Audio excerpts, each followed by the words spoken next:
যেই পুলিশ ডাকাত ধরার কথা সেই পুলিশকে ডাকাতি নিয়োগ দিচ্ছে, তাহলে সে জবাবদিহিতা কিভাবে নিশ্চিত করবে? যদি কোনো মন্ত্রী দুর্নীতি করে, যদি কোনো মন্ত্রী মানবাধিকার লঙ্ঘন করে, যদি প্রধানমন্ত্রী দুর্নীতি করে, তাকে ধরার উপায় কি? কে তার জবাবদিহিতা নিশ্চিত করবে? আগের রাজনীতি আর চলবে না। অনেকে মনে করছেন আগের মতোই সব চলবে, পেশি শক্তি আর অর্থের রাজনীতি আর চলবে না। অনেক বর্ষিয়ান রাজনীতিবিদ বলছেন যে সংস্কার প্রয়োজন নাই। একটু আগেও একজন বলে গেলেন যে গণভোট চাকরি দেওয়া হচ্ছে। তো দুইটা কথা, সংস্কার কি প্রয়োজন কি প্রয়োজন না, মানুষ সংস্কার বোঝে কিনা। অভ্যুত্থানের 1 বছরের একটু বেশি সময় দাঁড়িয়ে এখন আমাদের সামনে প্রশ্ন এসে ঠেকেছে যে সংস্কার লাগবে কি লাগবে না। যদি সংস্কার না লাগে তাহলে আমাদের যে বর্তমান ব্যবস্থা সেটাই ঠিক আছে। তো বর্তমান ব্যবস্থায় কেমন আছে? বর্তমান ব্যবস্থা আছে যেখানে প্রধানমন্ত্রী একচ্ছত্র ক্ষমতা এক্সারসাইজ করতে পারেন। আমাদের আপনারা এখানে বিজ্ঞ আইনজীবীরা আছেন, আপনারা খুব ভালো জানেন। আমি সহজ ভাষায় একটু বলার চেষ্টা করি। আমাদের সরকারের 3টা শাখা, এক্সিকিউটিভ, জুডিশিয়ারি, লেজিসলেচার, 3টা শাখাই প্রধানমন্ত্রী নিয়ন্ত্রণ করে, একটা অফিস থেকে নিয়ন্ত্রণ হয়। তো আমাদের শুধুমাত্র যে অভ্যুত্থান বারবার লাগে সেটার কারণ কিন্তু আমাদের যে কন্ট্রাক্টটা আছে, রাষ্ট্রের সাথে যে কন্ট্রাক্ট, সেই কন্ট্রাক্টেই লিপিবদ্ধ আছে। আমাদের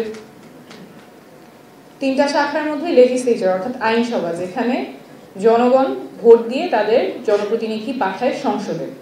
সেই সংসদ জনগণের কথা বলার কথা, কিন্তু সেই সংসদ তো জনগণের কথা বলতে পারে না, কারণ আর্টিকেল 70 দিয়ে তাদেরকে বাধা দেওয়া আছে। জনপ্রতিনিধি হওয়ার বদলে তাদের হতে হয় দলের প্রতিনিধি। তারা জনগণের হয়ে কোনো বিলে ভোট দিতে পারবেন না, দলের হয়েই ভোট দিতে হবে, নাহলে এমপি পদ থাকবে না। তাহলে এই লেজিসলেচার বা এই আইনসভা তো জনপ্রতিনিধি হিসেবে কাজ করতে পারে না, দলের প্রতিনিধি হিসেবে কাজ করতে পারে। আবার আপনি যখন যাবেন, এটা গেল লেজিসলেচার, আপনি যখন যাবেন এক্সিকিউটিভের অনেক ব্রাঞ্চ আছে। সেখানে একটা যদি আমি ক্যাবিনেটের কথা বলি, ক্যাবিনেটকে জবাবদিহি কে করবে? ক্যাবিনেটকে জবাবদিহি করবে লেজিসলেচার, এটা আপনার সংবিধানেই আছে। তো তাহলে সেই ক্যাবিনেটকে যে জবাবদিহি করবে সেই লেজিসলেচারও আবার আর্টিকেল 70 দিয়ে বাধা। এই যে পুরো আমাদের যে ব্যবস্থা, যেখানে জনগণের কল্যাণে সরকারের কোনো শাখা কাজ করতে পারে না, প্রত্যেকটা শাখা রাজনীতিকরণ এবং কুক্ষিগত করা হয়, সেটার একটা বড় কারণ কেউ কাউকে জবাবদিহি করতে পারে না। ক্যাবিনেটের হেড ঠিক আছে, প্রাইম মিনিস্টার বাই ডেফিনিশন, কিন্তু প্রাইম মিনিস্টার যদি দুর্নীতি করে তাকে কে ধরবে? তার জবাবদিহিতা কে নিবে দুর্নীতি দমন কমিশন। কিন্তু সেই দুর্নীতি দমন কমিশনের যে কমিশনার, সে তার নিয়োগ কে দিবে? নিয়োগ দিবে president with the advice of the prime minister. এরকম নিয়ম থাকলে কিভাবে সে জবাবদিহিতা নিশ্চিত করবে? এটা তো এমন হয়ে গেল যে যেই পুলিশ ডাকাত ধরার কথা সেই পুলিশকে ডাকাতি নিয়োগ দিচ্ছে, তাহলে সে জবাবদিহিতা কিভাবে নিশ্চিত করবে? আপনারা একদম সহজ উদাহরণ দিতে গেলে, এই যে আমাদের কোনো নিউট্রাল আম্পায়ার নেই, নিউট্রাল রেফারি নেই। ইভেন ক্রিকেট ম্যাচেও 50 ওভারের ম্যাচে 2 দেশের মধ্যে, বাংলাদেশ আর শ্রীলঙ্কার মধ্যে ম্যাচ হলে সেখানে আম্পায়ার বাংলাদেশ শ্রীলঙ্কার থাকবে না, তারপর আবার আপিল করার উপায় আছে। 2 জন অনফিল্ড আম্পায়ার থাকবে, 3rd আম্পায়ার থাকবে। আমাদের ওইরকম নাই, আমাদের আম্পায়ারই সব পক্ষপাতমূলক হিসেবে আমাদের বাই ডিজাইন করা আছে। আমাদের যে অনেকগুলো মানবাধিকার লঙ্ঘন হয়, মানবাধিকার লঙ্ঘনের ক্ষেত্রে কে জবাবদিহি রাখবে? মানবাধিকার কমিশন আছে। মানবাধিকার কমিশনের নিয়োগ কিভাবে হয় এটা আপনারা আমার চেয়ে অনেক ভালো জানেন। কিন্তু মানবাধিকার কমিশনের নিয়োগ দিবে আইনমন্ত্রী, বাছাই কমিটিতে থাকবে আইনমন্ত্রী, স্বরাষ্ট্রমন্ত্রী। ওনারা যদি মানবাধিকার লঙ্ঘন করেন, যেই কমিশনার তাদেরকে ধরার কথা, তাদেরকে জবাবদিহি করার কথা, তারাই তার নিয়োগকর্তা। যেই বাছাই কমিটি আছে 7 সদস্যের বাছাই কমিটি, সেখানে বাছাই কমিটিতে আছে আইনমন্ত্রী, স্বরাষ্ট্রমন্ত্রী, মন্ত্রী পরিষদ সচিব, স্পিকার, আইন কমিশনের প্রধান, এবং স্পিকার মনোনয়ন করবেন 2 জন এমপিকে, যে একজন দলের এবং আরেকজন বিরোধী দলের। অর্থাৎ এই 7 জনের মধ্যে নিউট্রালিটি এনশোর করার কোনো উপায় নেই। তাহলে এক্সিকিউটিভ কি করে আপনার জবাবদিহিতার মধ্যে থাকবে? যদি কোনো মন্ত্রী দুর্নীতি করে, যদি কোনো মন্ত্রী মানবাধিকার লঙ্ঘন করে, যদি প্রধানমন্ত্রী দুর্নীতি করে, তাকে ধরার উপায় কি? কে তার জবাবদিহিতা নিশ্চিত করবে? যার জবাবদিহিতা নিশ্চিত করার কথা তার নিয়োগকর্তা উনি নিজেই।